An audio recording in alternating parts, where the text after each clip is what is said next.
Hi everybody, John Cena here and welcome to FUNKQUEST Season 4 Quarter Final 4. So the last place up for grabs in the semi-final. And if you've been watching the show throughout the series, you'll probably think, hang on a minute, one of these guys, that guy with the headphones, already been knocked out. Well, yes, Ben is back under our sheriff rule because Steve Judge, unavailable, saving the world, doing good, fighting crime.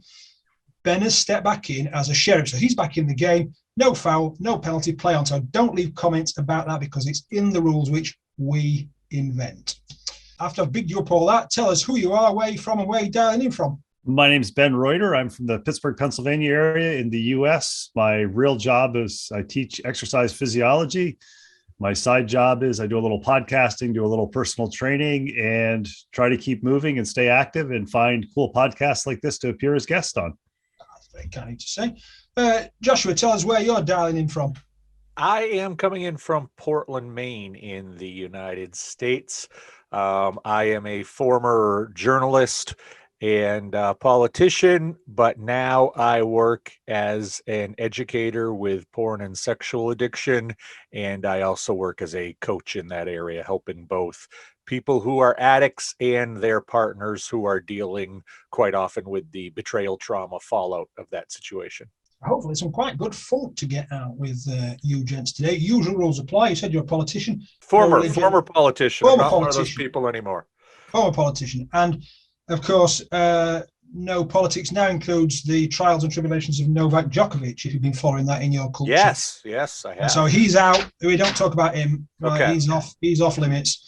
Having said that, apart from that, say what you want. One of these gents is going through to the semi-final. You can decide who. I'll tell you how to do that at the end. We're looking for funk, which we define as interesting answers, tidbits, snippets, websites you might want to go read, books, anything like that that we didn't know before we spent 20 minutes just talking about random stuff. Okay, so we'll ask Sheriff to go first. You can pick, Sheriff Ben, a castle, a jungle worker, some dresses and shoes, or a helicopter. Let's go with dresses and shoes since I'm not wearing either right now. What could you cook in your sleep? Two things I could probably cook in my sleep. Espresso, which I've talked about at previous times I've been on here. And one of the great things that's come for me and my girlfriend from COVID, not that anything great has come from COVID, is sourdough starter. So we have sourdough pizza anywhere between 1 and 4 times a week. You'll appreciate this, Jonathan, as a cyclist. The more times we cycle, the easier it is to rationalize. So if we're going to go for a ride lunchtime, we go, well, what should we have for dinner? Should we have a nice healthy salad? Or should we have homemade sourdough pizza, which isn't completely unhealthy, but it's still pizza. So I would say at this point in time, I could probably make pizza in my sleep. And I would honestly say, if you told me I had to have it every day for the rest of the year, I probably would be happy with that. Give us the recipe then. You've got about 20 seconds. Well, the topping is we have homemade tomato sauce, the homemade meatballs. We put some cheese on it, and the sourdough is just a simple from King Arthur Flour, their sourdough pizza recipe.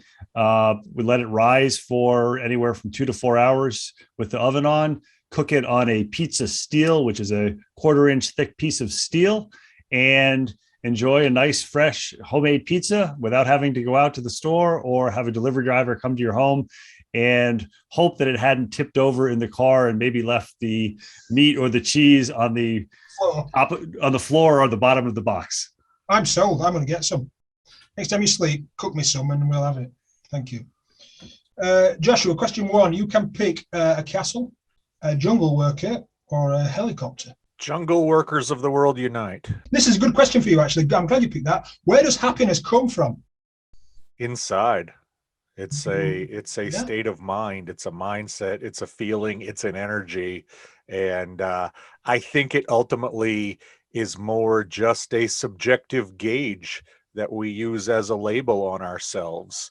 And your happiness and my happiness and everybody listening's happiness is a little bit different, but we know we all have that gauge inside. And I think that is the ultimate first motivator. I think that is the place where we recognize we're not happy is when that gauge is not working. So it has to come from inside because it's so different for each one of us. Almost like a needle. Yeah, exactly. And you can tell when you need to rest, you can tell when you need to be creative, and I think you can also tell when you need to be happy. Yeah, I think that's true. And I think one thing that I've noticed is it's difficult to somehow figure this out when we're working at home, we're stuck at home, we don't do anything different. Whereas, previously you've gone to work and you go to work and you've got to be at work.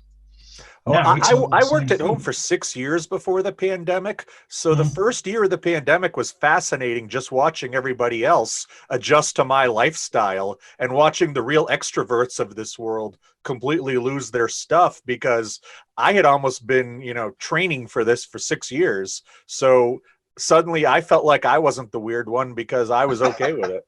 Let's go on to Sheriff Ben. Question 2, you can pick the alphabet, some nail varnish, a big wheel, or some smart shoes. Let's go with the well-polished dress shoes. Shoes. When did you last back out of something? I'm going to answer this slightly differently, not necessarily a back out, but more of an assessment of what it would bring. And this kind of plays into what Josh was saying about your happiness. So a few months ago, I was asked to contribute an article professionally to a journal. And on the one hand, there was the prestige of being asked to present something to the journal, which would have brought me some positive notoriety, not negative notoriety. On the other hand, I knew the individual that I would have to work with, and I knew their reliability. And Josh probably can attest to running across people like this. There are some people who are just energy vampires. I think, Jonathan, you and I have talked about this in the past. Yeah. And I knew from past experience that this individual was an energy vampire. And even if you were given, here are the guidelines, here's what you need to do, I knew that it would be something that would not make me happy, something that would be very stressful. And so I guess you could say I did back out before I had the opportunity to get in and go, oh God, what can I do to get out of this? So a tactical that's maturity. Yes, it is. Yes, I would classify it not so much as maturity, but more along the lines of been here, done that, have the t-shirt, and don't need to experience it anymore. Don't want to get the car sticker or the bumper sticker or the mouse mat. Josh, question 2. You can pick the alphabet, some nail varnish, or a big wheel. I will go with the alphabet. The alphabet. When was the last time you had a flat tire? I had a flat tire in August of 2019. It was in the parking lot of Mount Rushmore National Monument or Memorial or whatever they call it in the Black Hills of South Dakota. And it is because I ran over a nail. And I basically was stuck at Mount Rushmore for about 5 hours waiting for AAA, the auto club, to come save me. So I spent so much more time at Mount Rushmore, which I'd always wondered what it looked like. And I thought it would be cool. And it was cool for 15 minutes. But having to stand there for 5 hours looking at rocks of presidents while somebody changed my tire. That's always going to be my memory of Mount Rushmore, is my flat tire. And thankfully that was the last one. How far is Mount Rushmore off the beaten track? I mean, is it just, go on the motorway? If you're going on Interstate 90 through South Dakota, it's not that far off, 40 minutes maybe. There's a lot of stuff to do right in that area of South Dakota. One of my absolute favorite places in the United States. So there's a lot there, and there's a lot of tourists there. And the other fun thing was the week that I was there traveling with my daughter, unbeknownst to me, this was also when the largest motorcycle rally in the world called Sturgis was happening. So not only was I stuck at Mount Rushmore, I was stuck at Mount Rushmore with like 15,000 hardcore bikers. So it was really quite a day. If you are a member of that biker community, we will get you on the show and we'll do a special edition against you versus Josh. How's about that? Yeah, that'd be fun. Yeah.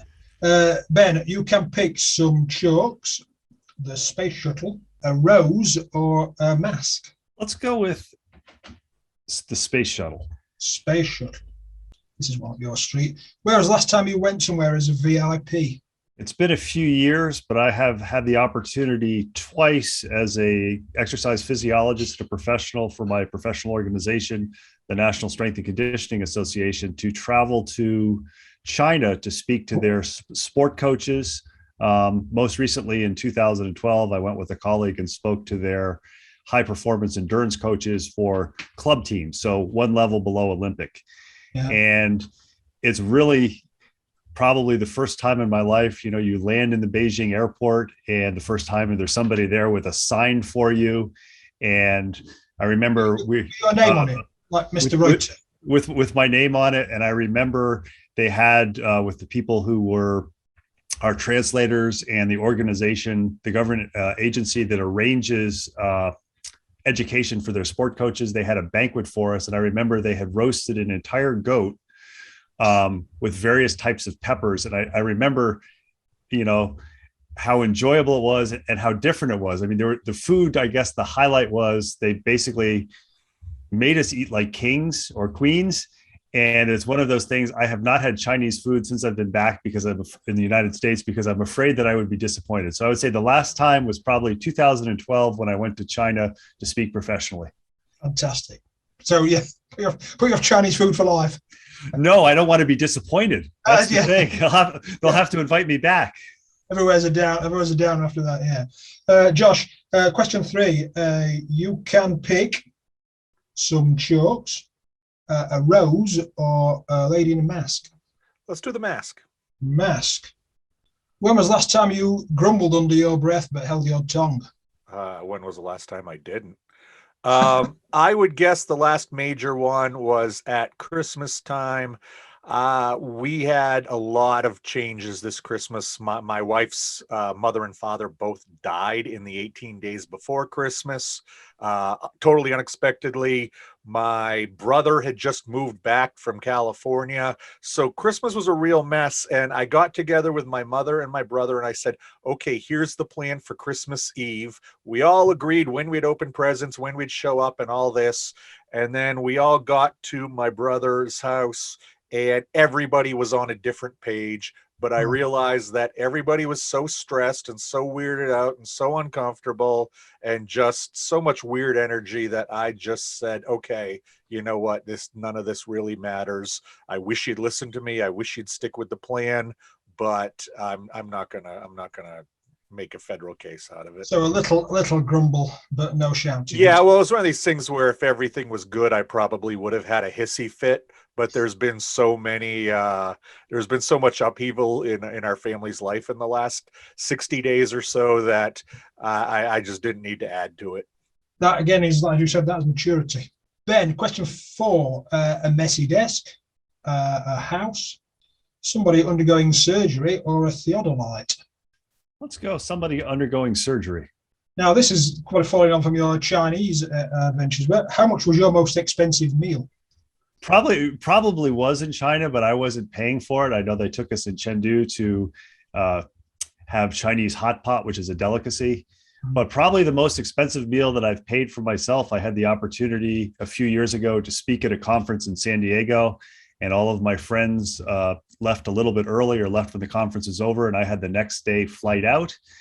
And I had received an honorarium to speak at this conference. So I went to a restaurant and I enjoyed myself.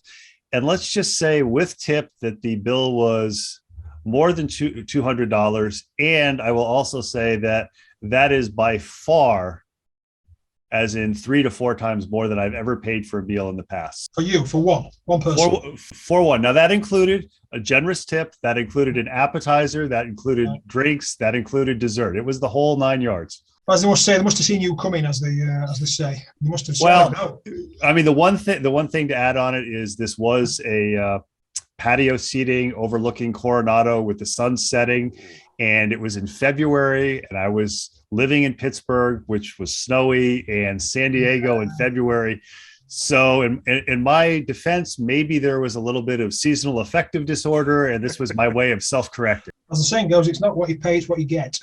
It was enjoyable. Josh, question 4. You can pick a messy desk, a house, or a theodolite.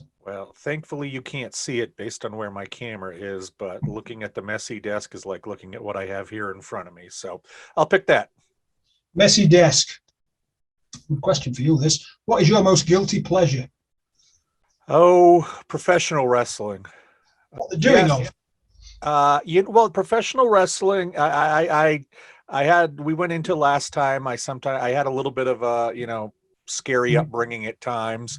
And there was something about professional wrestling, unlike other sports, where even though the people you aren't rooting for, and even though the bad guy may get some victories, in the end, in professional wrestling, what is supposed to happen happens. The good guy wins, justice prevails, the world is all right, everything is put back into order.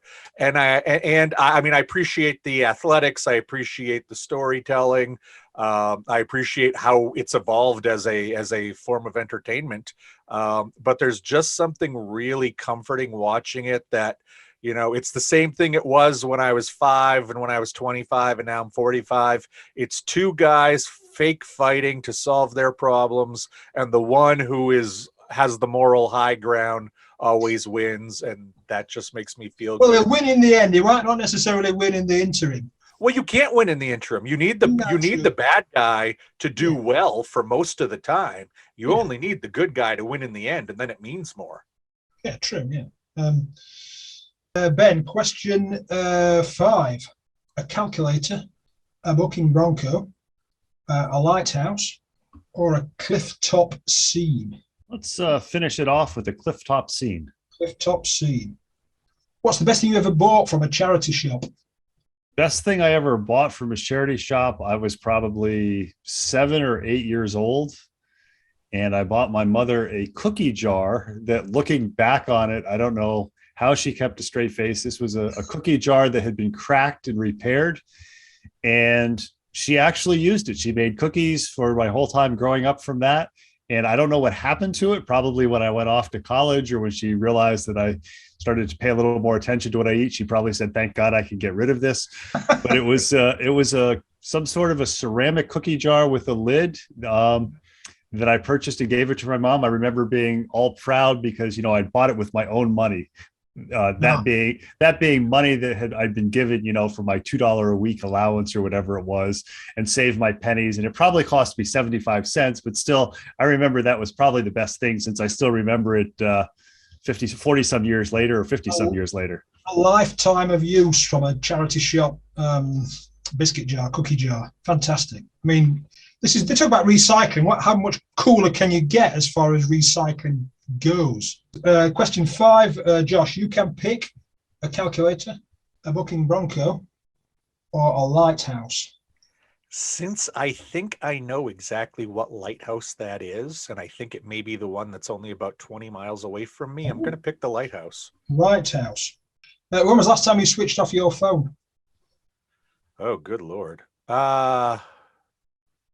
Probably back in May, when I was on a plane to Hawaii in the beginning, because I could not get the airplane mode to click on, so I turned the phone off entirely.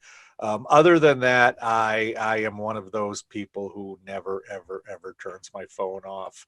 And when I walk into a room, the first thing I'm looking for is an outlet to make sure if I have to charge that I can. So you're one of those, but you don't just take the phone, you take the wire and the plug and the... Oh, yeah. Oh, well, you have to. And if you're going to be gone for a while, you don't know when you're going to be, dropped on a desert island looking for an outlet. Yeah. And so, yeah, you have to take your charger with you everywhere. But I wouldn't say I'm addicted to my phone in the way that my wife or my daughter is, but I would say that I do so much business on it. I do so much personal stuff on it that it's like my auxiliary brain that I need with me, and I get freaked out if it's not with me. It's a security blanket. So yeah, back in May when I was basically forced to by the authorities. Forced. Anyway, you both had 5 questions. Excellent. Good funk. Thank you, gents. So one of these gents is going through to the semi-finals. How to vote is to leave a comment. It must be on FunkyThinkers.com. Do not leave a comment on Spreaker or iHeartRadio or YouTube or any of those other things that you might be listening to us on. Must be on FunkyThinkers.com. Very simple. Leave a comment for Ben or Josh and maybe why. That would be very helpful. Ben, how can we find out more about you? Best way to find out about me is through Instagram, FITLABPGH. And for people who are interested in that pizza recipe, we've got a 1-minute video that you can view there on not only the tomato sauce recipe, but also the meatball recipe and just an overall picture of the pizza and talking about the pizza. So if they're interested in that was all up within the last 2 weeks. We're in. I'm in. Josh, how can we find out more about you and contact you? You can go to paddictrecovery.com. That's the letter P, addictrecovery.com. And then on the socials, whether it's Twitter or TikTok or LinkedIn or Instagram or whatever else we're using, you can find me with P Addict Recovery. Fantastic. Gents, thank you so much for being on the show. Good funk pizza recipes and all kinds of other interesting stuff. And thank you so much. We'll see one of you in the semi-final. Thanks so much and take care. Thank you. Thank you.